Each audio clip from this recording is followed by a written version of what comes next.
E aí pessoal, beleza? Estamos aqui hoje num cenário diferente, tá?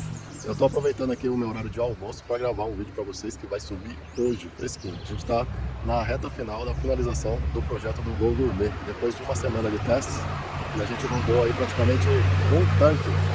Acabou de passar um Jeep Willys aqui, ó. Deu até vontade de... Ah, não vai dar pra ver, ó. Já foi embora lá, tá? Bom, voltando aqui.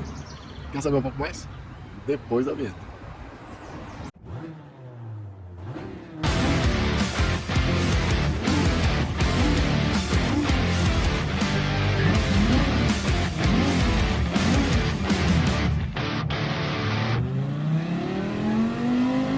Bom pessoal, vamos lá então.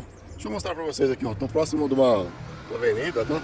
Então o carro vai ficar passando aí, a moto passando, vai ficar um barulho aí no fundo aí. O pessoal é a forma que eu tenho de estar gravando hoje aqui, tá pessoal? Bom, mas vamos lá para as dicas de ouro, hein? Dica de ouro mesmo, hein? Tá? Uma delas aqui, ó, pra gente começar, pessoal, é o seguinte. Essas mangueiras aqui, ó, que a gente usou pro trocador de calor, tá? Lembra que eu mostrei pra vocês que ela tem a parede bem grossa, ó? Se você caiu de paraquedas aqui nesse vídeo, volta lá e olha. Eu acho que é os últimos 3 vídeos que tá falando sobre a instalação dessa mangueira aqui, ó, né? O tipo de mangueira que a gente usou e a parede dela. E aí o que acontece, pessoal? Por mais que a gente tenha montado e apertado bem as abraçadeiras, ó, tanto aqui quanto no trocador de calor, dá pra ver lá, ó. Deixa eu dar um zoom, tentar dar um zoom aqui, ó, olha lá, ó, a abraçadeirinha com parafusinho verdinho. Isso. Então, por mais que a gente tenha apertado bem, o que acontece, pessoal? Com a mangueira nova, a borracha ainda é bem dura, tá? Resistente. Então, por mais que você dê todo o torque necessário, ainda fica faltando um pouco. Depois que você roda uma semana, que o motor aquece, esfria, você vai verificar que ela tá frouxa, tá? Então volta lá e aperta, ok? Aperta porque senão vai ficar vazando pressão, vazando compressão, tá? E aí a temperatura do motor pode aumentar justamente devido a esse vazamento. Aliás, pessoal, aproveitar para reforçar aqui, né? Então, pessoal, a pressão do sistema de arrefecimento é importantíssima para o líquido ficar justamente no estado líquido, tá bom? Importantíssimo. Vou repetir aqui porque a moto passou, para o líquido ficar no estado líquido, ok? Se você não tem pressão, ele ferve com mais facilidade. Então, o sistema é hermeticamente fechado, trabalha por volta de 1,5 bar, justamente para ele aumentar a eficiência de troca de calor. Um outro detalhezinho que eu vou mostrar para vocês aqui, ó, parece que é uma coisa, né, pessoal? Só porque eu elogiei essas abraçadeiras aqui, eu acabei tendo problema. Não sei se vai dar para vocês perceberem, ó, mas ela tá um pouquinho úmida aí. Tá vendo uma marquinha meio rosa aí? Vou dar um zoom. Olha só, já troquei essa abraçadeira aí, coloquei uma outra elástica e não teve jeito. Tá vazando. Professor, eu disse pro senhor que essa abraçadeira não vale nada, professor. Tá, eu já tô até ouvindo o pessoal rindo aí e zoando o professor, né?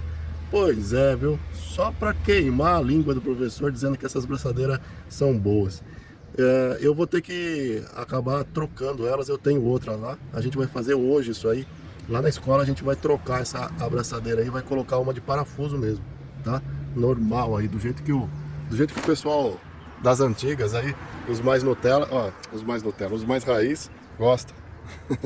E provavelmente eles vão ficar satisfeitos aí, ó. Coloca aí no comentário aí, ó, hashtag eu disse, professor. Eu disse que essa abraçadeira aí não vale nada. Pessoal, uma outra dica importantíssima aqui, ó, é isso aqui, ó. Eu vou falar para vocês aqui que primeiramente eu vou falar para vocês aí que a gente está sempre aprendendo com esses projetos, né? Porque cada versão que sai, esse Gol mesmo aqui é 2011, tá? Então ele é um pouquinho diferente do Gol do professor lá, que eu tô acostumado a fazer todos esses ajustes, tá? E o que é que a gente está constatando aí? Tá vendo aí, ó, relação A/F, né? É relação ar/fuel, que traduzindo para o português é combustível, ou seja, a relação ar-combustível. Cuidado para não confundir com taxa de compressão, tá? Tem gente que confunde porque os números, o formato dos números são parecidos, ok? Então você tá vendo aí, ó, a relação de ar combustível está em 13,2. Pô, professor, tá errado isso aí, o carro tá usando álcool, tá usando etanol. Então, nesse momento não está mais, tá? Ele tá usando uma mistura de álcool e combustível. Pô, professor, mas por que que o senhor fez isso? Já vou falar para vocês já. Pera aí. Bom, pessoal, ó, o que que acontece no caso desse projeto, no caso desse motor? Por isso que eu pedi pro Bruno para a gente testar, para a gente fazer todos os acertos. Eu pedi uma semana, né? Pelo menos para a gente consumir aí um tanque de combustível para ver se realmente o carro vai ficar redondinho, vai ficar certinho do jeito que ele precisa. E aí, no caso desse Gol aqui, ele, pelo ano dele, 2011, é aquele modelo que saiu com duas sondas lambdas, ok? Então, a programação do módulo dele é um pouquinho diferente do meu Gol, que é 2008. Do lado de fora você olha, os dois carros parecem que são iguais, porque a carroçaria, as calotas, o painel, tudo é tudo igual. Mas esse aqui, por ser 2011, ele já precisou atender a normas mais rigorosas de emissão de poluentes. Por isso que a Volkswagen colocou duas sondas lambdas, ok? E aí o que que acontece? O que que é que estava acontecendo com esse carro? Devido à taxa de compressão alta e tal, e a temperatura dos gases saírem um pouco mais alta ali, a sonda lambda eu colocava no scanner aqui, né? Nesse aqui. Nesse scanner eu entrava lá com aquela possibilidade de você mudar, de você ajustar o tipo de combustível que a gente estava usando e colocava etanol. Para quem não sabe aí, a relação ar-combustível de etanol é 9:1, ou seja, 9 partes de ar para uma de combustível, em peso, em massa, né? Então você pega o peso do ar, o ar, por incrível que pareça, ele tem peso, tá? Não parece, mas ele tem, tá bom? Então você pega a massa do ar e a massa de combustível, então a quantidade em peso de massa de ar tem que ser 9 vezes a quantidade de combustível, beleza? No caso da gasolina, não. No caso da gasolina, essa quantidade é por volta de 14 partes de ar em peso, em massa, para uma de gasolina. Aí se você for voltar aí no nosso vídeo, ver lá, ou então se você está lembrando, o nosso aqui deu 13,2. Por que que eu fiz essa mudança aí?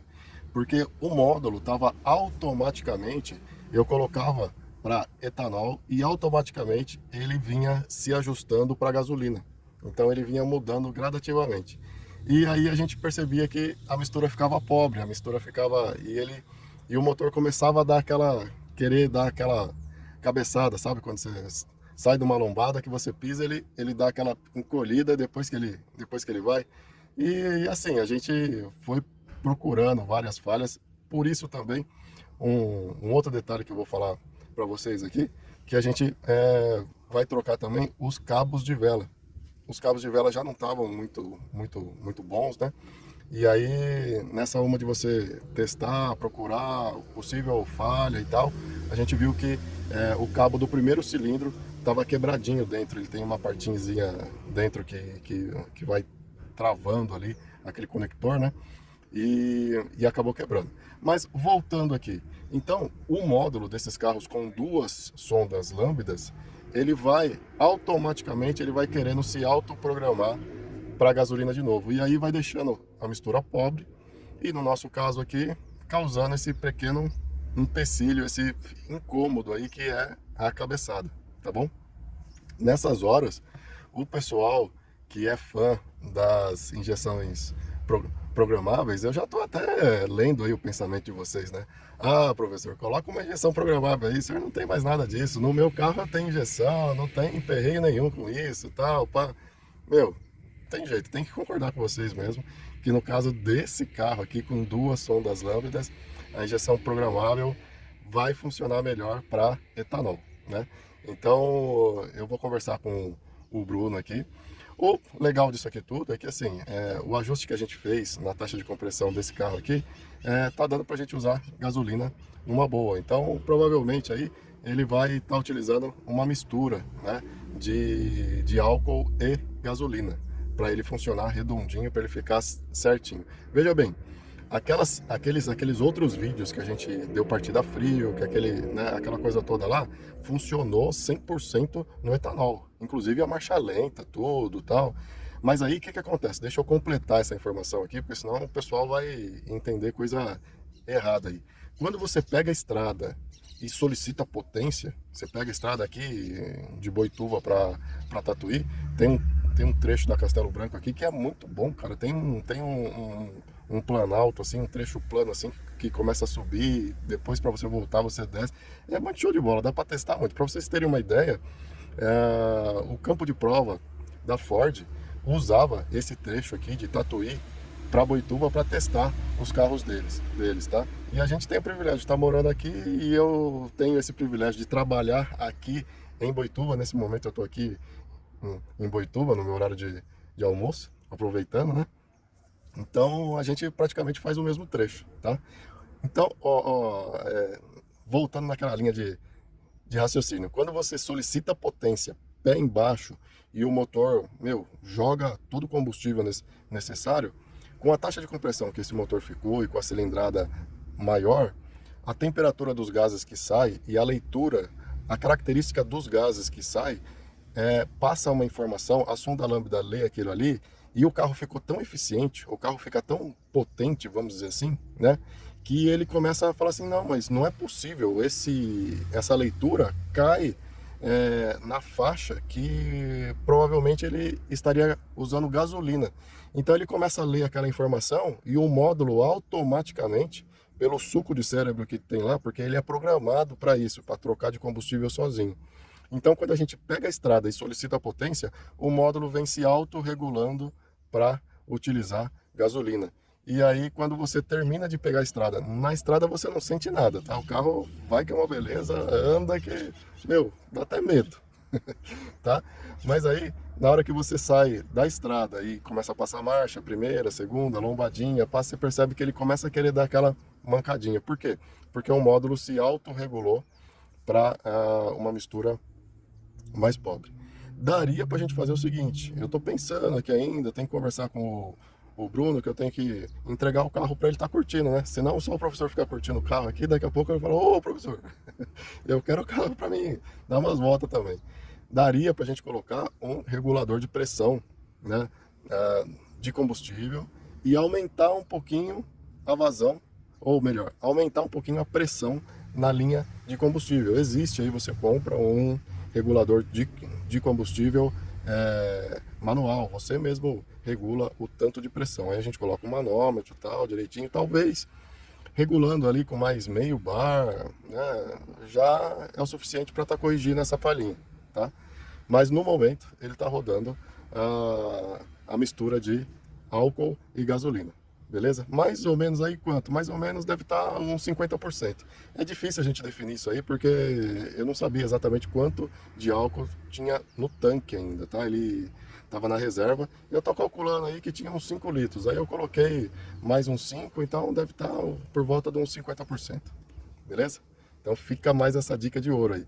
Se você tem um carro desse modelo aí, que já tem 2 sondas lambdas, aí a gente vai ter que pensar nessa solução aí de como resolver. Se o seu carro é mais antigo, né, de 2008 para trás, cara, fica tranquilo. Essa informação não é para você. Pode continuar fazendo o projeto sossegado aí que vai dar tudo certo, tá bom? Bom, é isso aí, pessoal. Vamos ficando por aqui então. Gostaram das dicas aí? Eu espero que sim. E para finalizar, mais uma dica aqui. Antes de eu falar essa última dica, eu vou dar 10 segundos para vocês darem o like aí no nosso vídeo, tá bom? Vamos lá, ó. 1, 2, 3.